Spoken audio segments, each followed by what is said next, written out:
I'm Caz Parker for MMH, the home of rock radio. And today I am joined again. Well, it's been a while, hasn't it, Ronnie? But I'm joined by Yes. Ronnie and Bolt from the awesome Preacher Stone. And I Hey, think, Kaz. hi, unbelievably, I think it's been nearly 2.5 years since we Something like that, previously yeah. interviewed. I couldn't believe it was so long ago. But anyway, starting off nice and gently, how are you both doing? Fantastic. I hope you Doing are. well, thank you. Out of this world. Marvelous. So we've got together because there's loads happening for you guys. So we've got a single that's already out called Think By Now, Mhm. and that is from the forthcoming album By the Horns, which is described as gritty and profound. And that's being released on the 17th of October. So that can be pre-ordered now, people. Mhm. Listen, listen. Absolutely. Um, so we've also got a tour to talk about that starts at the end of January. So we've got loads to cover, and we will do exactly that. So the press release. So if we start talking about the album first of all, the press release said we really hope that those that listen feel the love and emotion that went into this record. There's a lot of powerful feelings in it, and some deep topics that folk will be able to relate to. So looking back as well, I think there was an album that had just been released or was due to be released when we'd last did an interview, but it got really good reviews, really, really good comments. So, what would you want the reviewers to be saying about this album? That it rocks. Yeah. Yeah, yeah. Well, I mean, that's it. I mean, we've gotten some feedback from some reviews, and it's similar stuff. I mean, I think people are gravitating towards it because it's a damn good rock and roll record, and yeah, Ronnie does write one heck of a story, that you can listen to and relate to, and that's we're very proud of it. So yeah, Yeah, I hope folks enjoy it. it's this is a very honest. It's a 1970s record made in 2025. Yeah. It's raw. It's basic tones, really powerful drums, really good guitar tones, and the vocals stand out. The way Glenn Tabor did a marvelous job of getting the best out of us this time. So, we're really excited about it. Ah, good. Well, I'm hoping everybody else is excited about it too. And like we said, pre-order it now Please because now, I mean right it's now, it's the 1st of October. They haven't got long to wait. right. That's it. Although that might not be when I put this out, by the way. I might go out in a Okay, couple of days. whatever. I've got a little bit of work to do after that. It's the beginning of October. Let's just say that. Let's just give There me you a go. bit of breathing That's space. Um, so we want people to buy the album. We want them to, and if they haven't heard you, or in fact, no, what we want them to do is we want them to get really familiar with the album before you come across and do the tour. Because Right. obviously you're going to be playing tracks from it. That's what it's all about. So, Absolutely. talking about the tour, then we've got 10 dates across the country. We've got Revenant supporting, who, like I said to you before we started recording, I interviewed them a couple of weeks ago. Again, talking about all the things they're doing, including this tour with you guys. Really good similarities between the bands as well. So it's a great lineup for people. If it's their vibe, they're going to love it. It's going to be a great night. So the dates, just to give people a run through, because then they'll prick their ears up and they'll go, "Oh, that one's near me," and they can start having a little think, putting it in their diaries. So we start on the 28th of January in Faversham at the Old Brewery Store. 29th, we're in London at the Cart and Horses. 30th, we're in Winchester at the Railway Inn. 31st of January, we're in St Austell at the St Austell Band Club. And then we're in February and you're playing Planet Rock's Winter's End in Treco Bay. February the 3rd, Edinburgh at Bannerman's. 4th is Glasgow at Ivory Blacks. 5th is Newcastle at Trillions. And February the 6th in Nottingham at the Old Cold Store. And the 7th in Birmingham at Asylum 2. And February the 8th, we finish off in Bristol at the Louisiana. I'm not even familiar with some of those venues. There's loads I am and some I'm not. So that's intriguing. There's But some we are and there's some we're not too. So yeah, yeah, we're getting to return to places like Bannerman's, like the Louisiana. It's yeah, it's going to be fantastic. But yeah, looking forward to playing Cart and Horses. I mean, being a huge Iron Maiden fan, yeah. I'm going to go in and do my best up the iron Steve Harris impersonation and make a fool of myself because Make sure you have a monitor to put your foot on. exactly. Oh yeah, well yeah, sound men hate that when you do that. By the way, Steve. But anyhow, I'm going to do it anyway. So that's exactly right. And also it looks cool. So Yes. That's the best band part That's guys, the about it. most band important thing. guys don't get to look cool like that. Rock stars do. That's the way. Yeah, that's the way life goes, unfortunately. So Perfect. let's sell it to the viewers then. Why should they buy tickets? Why should they come to the show? We are an unapologetic rock and roll band. 2 guitars, bass, and drums, lead singer, play like your life depends on it. Lots of sweat, lots of groove, and we're very personable with the audience. Ah, It's a good time had by all. and exactly. And really, what's not to love about all of that? I love it. Yeah, I do the same. Exactly. we try to put on a show that we'd like to see. You know, when you go see a band, you know, you want to enjoy yourself, and we're all big music fans as well. So it's like, you know, what am I going to pay my hard-earned money to buy a ticket for? And we like to think that we touch on all of that. You know, we try to put ourselves in. If we were sitting out there watching shows, which we often do, you know, what shows do you like and what shows don't you like? And you know, rock and roll shows, accessible musicians. You know, when we get finished, we're going to be coming out and hanging out with meet and greets about every night and hugging necks and making friends and trying to understand weird accents and all that Yeah. stuff. It's going to be fantastic. Oh, you're going to have all the accents. You're going all over the UK. Exactly. It'll be Yeah. astonishing. That was a lesson we learned the first time through Yeah. the UK. Absolutely. Yeah. Yeah. It is astonishingly different, isn't it, as you go up and down the country? Well, you guys can pick it out. You're like, oh, you're from Midlands, or oh, you're from upper, you know, you're from, you know, it's Oh, like, yeah. they all sound crazy to me. So, Yeah. you know, except, you know, I mean, where we're coming back to, we're playing Newcastle. Newcastle's a special place for accents as I well. have no idea what anybody in Newcastle said, but they didn't know what I said either, so Yeah, it worked out it pretty worked It well. out works great. out. Just do They hugs. enjoyed the show, and that's Yeah. that was the bottom line. Yeah. Just do hugs. That's all you need to do. Like you say, you're very accessible as well. And I've seen the show. I got to see it at Made of Stone last year because if you remember, the last time you toured, I got the COVID. So I couldn't come Okay. anywhere near you because it wouldn't have been fair and it wouldn't have been right. So sadly, I wasn't able to come to the tour, which was really frustrating. And my brother wanted to Did come see you with at Made me. of Stone, like you said. Oh yeah, Yeah, I made it I so did. great to finally meet you and catch up and hang out, and Yeah, that was a great day too, man. I it got really my was. selfie and I was good. There you And go. also, yeah, exactly. We got the selfies, and Yeah. I can concur with everything you said about the show. So, all absolutely good, all absolutely bang on. So, buy your tickets, go see the show. So, you guys are always busy, which is absolutely marvelous. So, is there anything else that's coming up? I mean, there's so much that we know about already. I feel like it's a bit of a random question for you, really, to see if there's any secret stuff or anything that's in the pipeline as well as all of this. But I'm going to ask it anyway. Is there anything you can tell us about? We'll come home from the UK and do a lot of US dates. Those are kind of secret. They'll be coming out in the near future, and the plan is just to tour and support this record and grow it and meet as many people as we can and make it happen. I guess that's 2026 is going to be exactly that. Trying to go out and tour in support of this record. I mean, we have another single coming out too before the record drops here, so that'll sneak out here in a couple of weeks. Yeah, we've actually had 2 singles off of this record, "Writing on the Wall" and "Think by Now," and they've both been incredibly well received, and you know, we just hope it keeps on keeping on. Exactly that. And maybe another one of them will get picked up for a TV show like The Sons of Anarchy. Oh, that would be good. That would be good. Yeah, Taylor Sheridan, if you're watching. If you're watching, yeah. Exactly. Our That was buddy the C. thing Thomas Howell's hanging out with you. He just got a package of CDs from the band. So, yeah, there we go.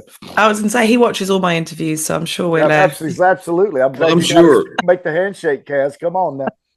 Yeah, we'll make it work. That would be awesome. I mean, that would be absolutely awesome. But you know, our thing has always been, you know, we wanted to go play for people that would appreciate what we do, and we've always been really true to ourselves as far as our music goes. We write like Jim said, we write what we want to hear. We put on a show like we'd want to see, and we're very honest about it. And when you do that, people either get it or they don't, and know that there's a lot more people in the world that have not heard of us than have heard of us. And the mission is to find them. Oh, yeah. Yeah, if you don't like the band, that's fine too. But as long as you're listening to some kind of music, you know, there's 2 types of music. There's good and bad. Listen to what you think the good music is. And that's what we try to play, the good music. We try to play the bad music, whatever it is. So, you know.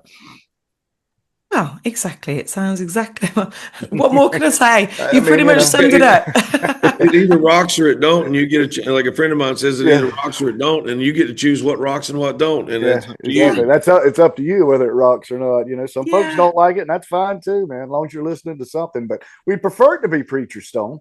yeah. You know, And we we prefer prefer them for to you. come and see you live as well because, Absolutely. all the work and effort that goes into the live shows and the energy as well. We want them to, because again, sometimes there's a whole different thing, listening to a band and going to see them live, there's a whole energy that comes in that, you can get so much of that on the album, but seeing the live show will always be a whole different experience. You can't just sit at home listening to music. You've got to go out and be part of it and experience it. And that's what I spend my life doing because it's just what makes me happy. So, I think for us, we write the songs so that we can go play live. I yeah, mean, Yeah, we've because been accused of being better live than we are on the record.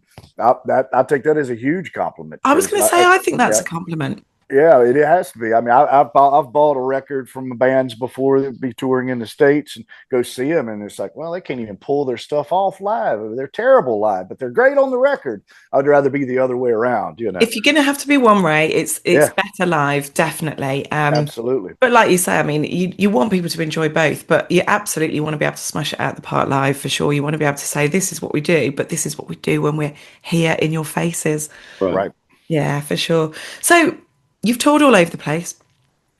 Ronnie, it was your first time in the UK. Last time when we did the interview, you were coming over for the first time, and that was Mhm. in February 2023. Right. So obviously, like I said, I was able to meet you guys at Made of Stone Festival 2024, which was amazing.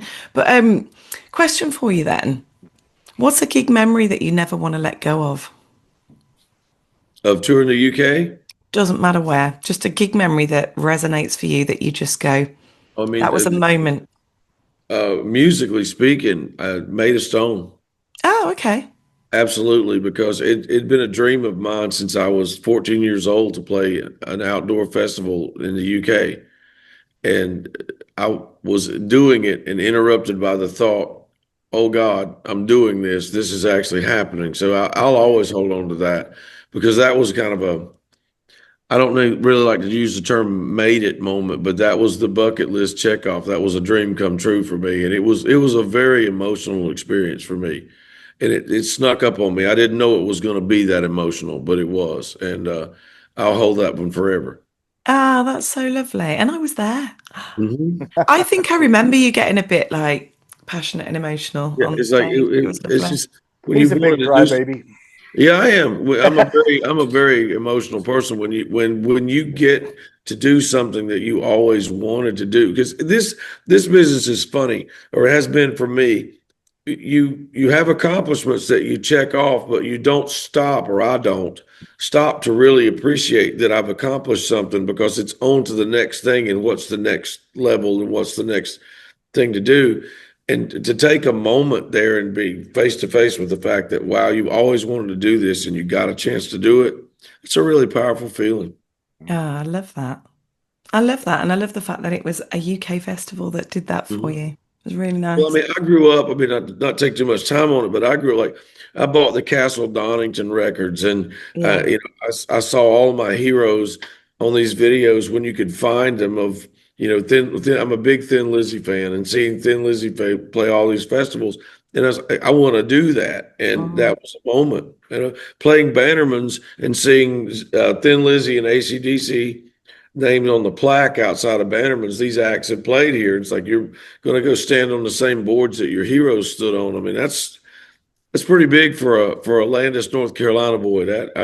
I'll keep that forever. I think that's awesome. That's really nice. How about you, Bolt?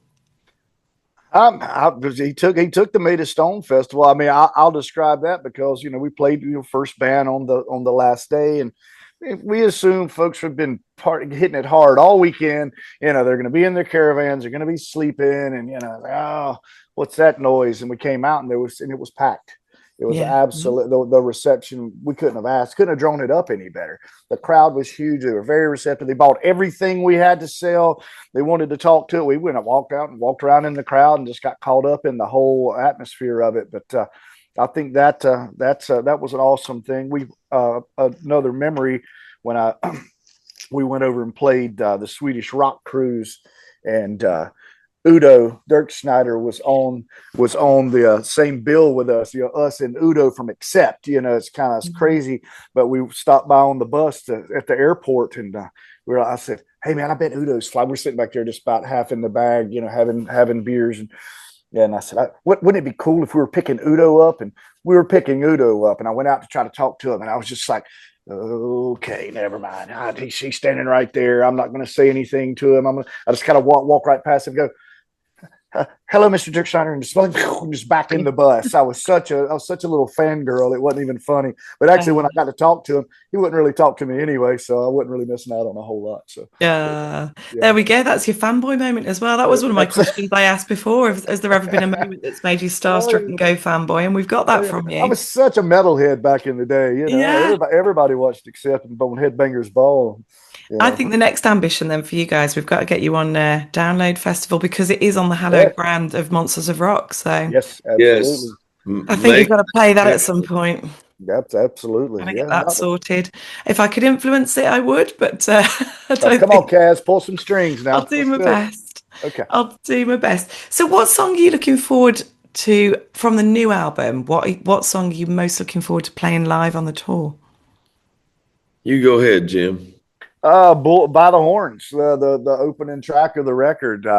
We were actually rehearsing this weekend while shooting a video and doing some things, and I realized how much fun that song is. I'm not saying that we're going to open with it, but we might open with it. It'd be a good one to start the show with, because it was a great one to start the record with. That sounds all right to me. I mean, that's why you put it up front, isn't it? Absolutely. Sounds good to me. What about you, Ronnie? Any difference on that? That one, there's just the whole record's fun. Just to be excited about it, and just to say, you make we've made a lot of records, and there's always a song or two that kind of got thrown together at the last minute, and you kind of I don't know whether that one. This record stands on its own from the beginning to the end, and I'm looking forward to playing all of them. Mm-hmm. But the one that I'm really enjoying listening to right now is one it's called Old Joe. For some reason, that song, I love that song. But then as soon as I talk about that, there's 8 more that I'm looking forward to. I'm looking forward to playing the whole thing. And that's not a mail-in answer. This record's damn good. I'll just come out and say it. I hope everybody likes it as much as I do. This will be the first record we played every single song off of. I mean, because when you have, before By the Horns, you got 5 records to pick from. You got a 90-minute show. So what are you going to do? So I mean, so 35 or 40 minutes of it's going to be all new stuff, and then we'll try to sneak in some songs. Somebody's going to be mad if they're looking forward for one of the earlier songs, but sorry, man, it's the album launch tour. I'm going to get those too. Exactly. I mean, we can't go anywhere without Not Today and Old Fashioned Ass Whipping and Whiskey Talking. That's going to happen. Save My Soul will be there. Don't worry, but. We're gonna be really proudly displaying these 9 songs because they kick ass. Yeah, exactly. It's fun to play them too. Yeah, and that's about the most exciting description I've given in an interview about our own music. But by God, I feel it. Exactly.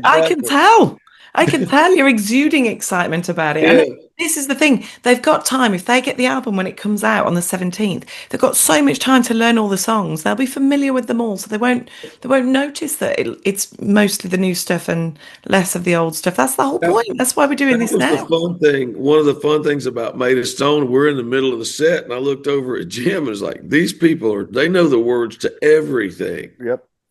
That was crazy, and like he said, we were expecting we'll have a small crowd, blah, blah, blah, blah. And no, we had a full crowd and everybody knew the words. How do you either that our lyrics are really predictable or they were studying because it was really good. Well, you know what? You're absolutely right, though. If they hadn't wanted to be there, they would have been at the bar or they would have been sat in their caravans. So, they wouldn't have made the effort if they didn't want to be there, which means they were familiar and they knew all the songs. So that's good. Oh, yeah. As it should be. Absolutely. So we keep talking about the UK because you're coming back to the UK, and obviously Made of Stone was fab and the previous tour. Again, when we talked last time, I know, Ronnie, it was your first time in the UK, but I don't know if it was your first time, but We talked about what to look forward to. Food came up quite a lot. So I just wondered, what ended up being your favourite thing about the UK? And like, is the summit you're going right when as soon as I get back, that's what's happening? Go, Jim. I'm letting you take Well, this. no, I mean it was hilarious. We were traveling with Pete Newdeck. I'm sure you Mm, probably know Pete. I do. And it's always like double daring the redneck boys from North Carolina. Okay, they made us eat haggis, they made us eat Uh, mushy peas, they made us eat, everything. I think for me, the English breakfast, man, because ah, when we're actually, at the hotel and we sit down. So I did learn that a rasher of bacon is one piece. It was like, well, how many rashers do you want? And I'm like, I don't know. Three. And I was like, see if that was a ridiculous number. And I came back and there was 3 pieces of bacon. And I'm like, learn something. Okay, cool. But no, the breakfasts were always great. And the word carvery Yes. over here it's called a buffet. But Yeah. anyway, it's like once you're like, you're gonna get a carvery. And it's like, would you call me? I don't know. Are we going to get a carvery? But yeah. anyway, but that was always good. But yeah, all the double dog dare stuff, the haggis on a burger, and I'll probably not order it again, but I can at least check it off to say that. No. I'm Yeah. I'm down for the haggis. Yeah. We had haggis on a Just saying burger that. in a dare, and then Wyatt and I ended up having haggis together. We split an order of haggis. I don't know. They were just little pieces of ball. It looked like we call them hush puppies here in the South. It was just like little crap, but it was great. Haggis is what you dip it in. If you put English mustard on haggis or some kind of sauce on haggis, it's good. It's okay. I took that dare. I had to. I couldn't go. I couldn't come to Scotland without trying it. It was going to happen, but the thing I take away too is that the driving scared the hell out of me. Uh, Being on the other side, and you'd be going through a roundabout to the left, and we're always go to the right. And there were times, honestly, I screamed like a little girl. I'm not ashamed to say it. I just look up, thinking that we're all going to die. yeah. There was one adventure on the way to Scotland on a 1-lane road through the country. Yeah, I had that no idea where we were. Yeah, actually videoed my last will and testament. So if something happened to me, that my wife and children would know that I loved them. Funny. I'm having a good time. It was nuts, but it was so much fun. And getting to see the things that I guess if you live in England, or in the UK, you take for granted that you see them all the time. And there were things that I just read about to get to see. Last tour, driving by Stonehenge, we really didn't get to go visit it, but you're just driving and all of a sudden it pops up out of a field and you're like, oh wow! I mean, it's a really, really memorable moments, life memorable moments that just happen. Mhm. Yeah, we have got some oddities in the UK. I mean, And not it's just everybody's great even stuff. visited places like Stonehenge and stuff. I've made sure I've covered most of the significant places, but you Of probably course. find more tourists visit all the significant things than people who actually live here. Because, like you said, I think people do take Well, it it's for the same granted. way in the States. Mm, In the particular spot of North Carolina where we live, NASCAR racing is huge because all the drivers live here and all of their big, huge garages are here. And they're like, "Oh, did you go to Dale Earnhardt's garage?" It's like not even a quarter of a mile from my house, and I've never once stepped foot over there. So, it's I guess you get that, but yeah. we're lucky. Last time, our driver Paul stopped. He went out of his way to make sure. I mean, to let us experience. They have a proper English day off. Like we weren't playing in Liverpool, but they took us to the cavern. And we Yeah. did things like that. So I mean, it's just an awesome experience. Yeah. Well, that's nice to know that you did all the things. And Well, obviously, the food, you've got to cut straight back on that. You've got to have a curry as well if you haven't had one before, because there's great curry well, to be had over here. that's what So I hear. please Yeah. tell me you had the chocolate. We did. You Yeah. told me, and I did, and you're right. It's delicious, and it makes some of our chocolate kind of pale a little bit. Yeah. Yes, I definitely, You're not definitely. supposed to be eating chocolate anyway, Ronnie. I know, but it was good. I know, not for the singers, not for the Not singers. supposed to eat the Yeah. Not for the donuts either, pros. but I Yeah, but will. oh yeah, exactly. Oh yeah. Yeah. So, okay, what's your proudest achievement so far then for Preacher Stone? Ooh, Longevity. You know, those guys. I was a fan of Preacher Stone before I was in Preacher Stone. I mean, granted, you know, we with the passing of a couple of our players, we have Daryl Whitt in the band now, who we just couldn't be any happier about having Daryl on board because we've known him for years and such a fantastic fire breathing guitar player. But before that had happened, you know, the band, the newest guy in the band was 10, 11 years, you know. So no matter what, we just keep on keeping on, and we're still being well received because I think we keep trying to outdo the last record every time. I don't know when that's going to run out, but it hasn't happened yet. Never. Can never run out. Yeah, we're still doing it. I mean, I think I agree the longevity. I mean, you know, the accomplishments of having a song on Sons of Anarchy, playing, sharing bills with people like Leonard Skinner and ZZ Top and Blackstone Cherry and Blackberry Smoke, and the list goes on from Styx to Deep Purple to, I mean, Living Color.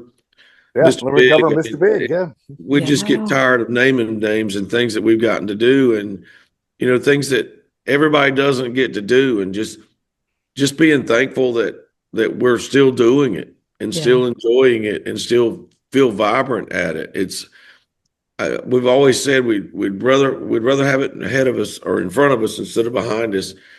And there are more hill climbs, more mountains to climb, more hills to climb, and more things to do. But just the fact that we've been able to make music that we wanted to make the way we wanted to make it, and we've avoided anybody in a corporation telling us what to sound like or how to dress or whatever. And so I'm just proud that we've come this far on our own, really. I mean, we've had help from some people, and we love and appreciate those people more than they know. But just the fact that we're making the music that we want to make and people want to hear it is crazy. I mean, it's just something to be really thankful for. Already living the dream. Yeah. Exactly right. So is there anything that you haven't achieved that you really want to, or is that absolutely still going to be Monsters of Rock Festival? Yeah. I mean, there's all kinds of places. I mean, we'd like to have an extended European tour. You know, we've toured Europe, we played Germany and Scandinavia and stuff, but I want to come over there and stay for, you know, 2 or 3 months and just wear myself out and come home and go, whoo, let me rest up for a month and let's go do it again. Yeah. You know, we're working on things as far as, you know, international distributors over there. You know, because when some people order from the UK, they order our stuff, we ship it from here. And it's an absolute nightmare trying to get stuff, you know, to ship out. People are like, well, I ordered it, you know, where is it? And I like, they think we're Amazon. Yeah, we're not, it's not next day air for sure. But I mean, you know, there's things that we need to do to further our business over there, because we feel like we just started over there because we actually did, you know. Yeah. You know, with hooking up with the Sons of Liberty and Wes O'Neill and those folks like that, you know, basically started as a dare on Facebook because Sons of Liberty played some Preacher Stone songs. And I told Freddie, I'm like, book some dates, we'll come. And he was like, no. I'm like, yeah. And then we did it, you know. So, and then we're well received and started making business contacts over there. And that's why we keep coming back, because y'all keep letting us back in the country. We do. We'll have you back any time you want. Yeah. Come and move in. I got loads of room here. Come and move in here. Just to grow what we're doing, because it'd always be nice to play in front of more people. Yeah. And that has to be the ambition, doesn't it? Just keep growing and growing and bigger and bigger shows. Yeah, absolutely. Yeah. A really good friend of mine said, if you're doing it, you're winning. Oh, yeah.